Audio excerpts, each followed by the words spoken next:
નમસ્કાર મિત્રો સ્વાગત છે તમારું અમારી યુટ્યુબ ચેનલમાં।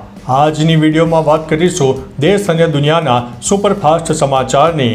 સૌપ્રથમ વાત કરીએ તો ચીન ચંદ્રની અંધારી બાજુથી માટી લાવનાર પ્રથમ દેશ બની ગયો છે। ચંદ્રની અંધારી બાજુથી પૃથ્વી પર માટી લાવનાર ચીન વિશ્વનો પહેલો દેશ બન્યો છે।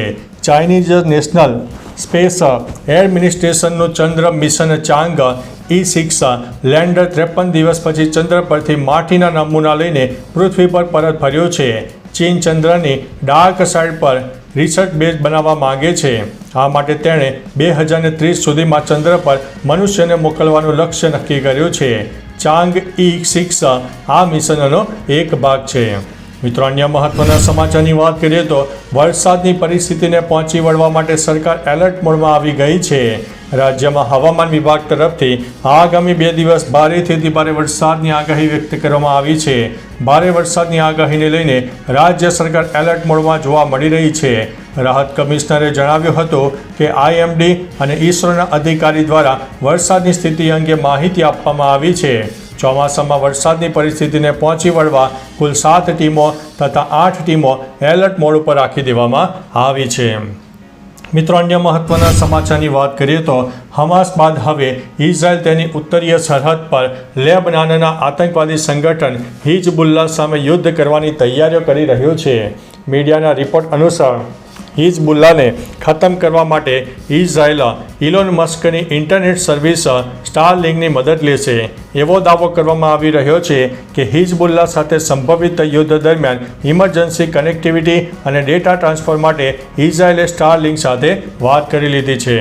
મિત્રો, અન્ય મહત્વના સમાચારની વાત કરીએ તો ગુજરાતની નવી મહત્વની યોજના બાળકોને સારું ભણતર આપવા અને તેઓના ભવિષ્યને ઉજ્જવળ કરવા માટે મુખ્યમંત્રી ભૂપેન્દ્રભાઈ પટેલના નેતૃત્વમાં માધ્યમિક અને ઉચ્ચતર માધ્યમિક શાળામાં અભ્યાસ કરતી વિદ્યાર્થીનીઓ માટે વર્ષ 2024-25ના બજેટમાં નમો લક્ષ્મી યોજના અને ધોરણ 10 પછી વિજ્ઞાન પ્રવાહમાં પ્રવેશ મેળવતા વિદ્યાર્થીઓ માટે નમો સરસ્વતી વિજ્ઞાન સાધના યોજના અમલમાં મૂકવામાં આવી છે।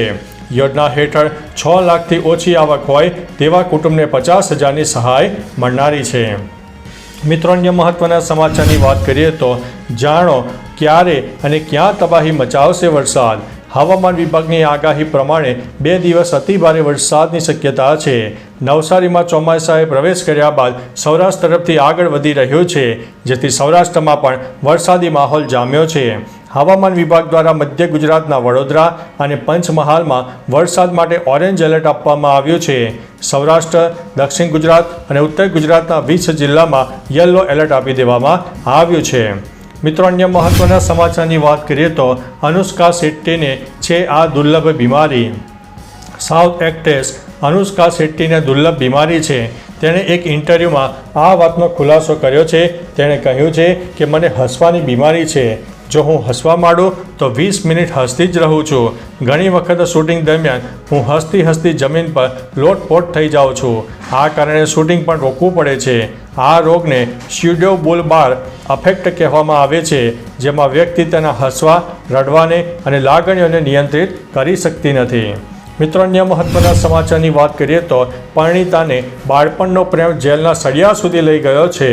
અમદાવાદના વેજપુર વિસ્તારમાં લગ્ન જીવનથી કંટાળેલી પત્નીએ પ્રેમી અને અન્ય 2 યુવકો સાથે મળીને પતિને મોતને ઘાટ ઉતારી દીધો હતો। પોલીસે આ ગુનામાં તમામ લોકોની ધરપકડ કરી છે। તપાસમાં સામે આવ્યું છે કે આ લોકો છેલ્લા કેટલાક સમયથી પ્લાનિંગ કરી રહ્યા હતા। પ્રેમીએ અનિલનું ગળું દબાવી તેના પર છરી વડે હુમલો કર્યો હતો અને તેનું મોત થયું છે। મોત બાદ બંનેએ પોલીસને ઝડપી પાડ્યા છે।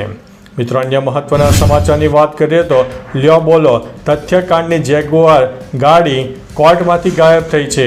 ઇસ્કોન બ્રિજ પર 9 નિર્દોષ લોકોને મોતને ઘાટ ઉતારનાર તથ્ય પટેલની જેગુઆર કારનો મુદ્દામાલ કોર્ટમાંથી કોઈ મુક્ત કરાવીને લઈ ગયો છે।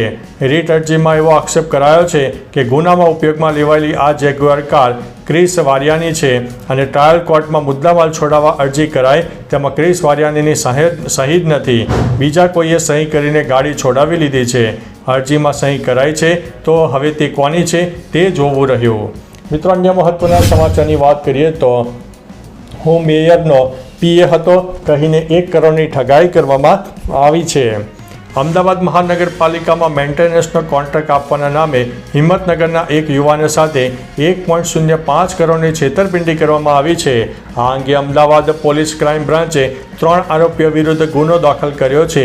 વિશ્વાસમાં લેવા કહ્યું કે CMO ઓફિસ ગાંધીનગરમાં કમિટીના રહેલા SP જોશી સાહેબ ઓળખે છે તેમ કહી કોન્ટ્રાક્ટ બાબતે વાતચીતનો સ્ક્રીનશોટ પણ મોકલ્યો હતો.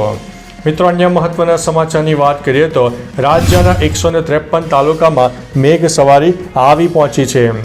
રાજ્યમાં છેલ્લા કેટલાક દિવસથી વરસાદ યથાવત રહ્યો હતો. 24 કલાકમાં રાજ્યના 153 તાલુકામાં વરસાદ નોંધાયો છે, જેમાં પંચમહાલ જિલ્લાના કાલોલમાં 5 ઇંચ વરસાદને કારણે નદી નાળા છલકાયા હતા.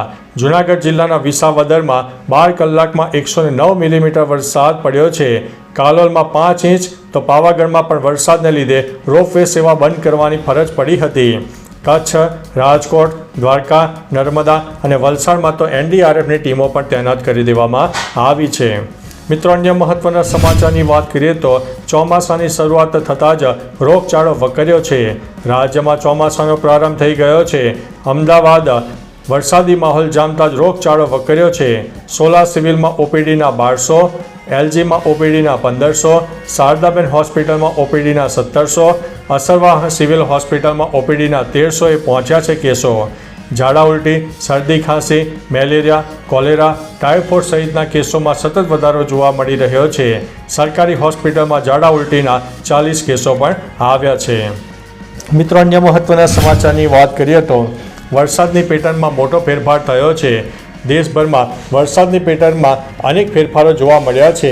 Vikram Sarabhai space centre, ISRO અને તિરુવનંતપુરમની સ્પેસ ફિઝિક્સ લેબોરેટરીના વૈજ્ઞાનિકોએ સંશોધન કરીને દાવો કર્યો છે. દાવા મુજબ પ્રી મોન્સૂન સિઝનમાં વરસાદ ઘટ્યો છે.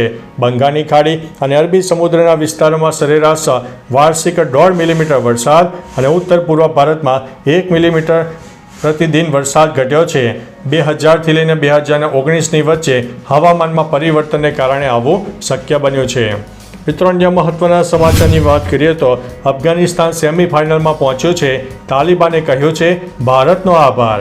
અફઘાનિસ્તાન સેમીફાઇનલમાં પહોંચ્યા બાદ તાલિબાને ભારતનો સહયોગ બદલ આભાર માન્યો છે. તાલિબાનના રાજકીય કાર્યાલયના વડા સુહેલ શાહીને કહ્યું છે કે અફઘાન ક્રિકેટ ટીમની ક્ષમતા વધારવામાં ભારતની સતત મદદ માટે અમે આભારી છીએ. અમે ખરેખર તેની પ્રશંસા કરીએ છીએ.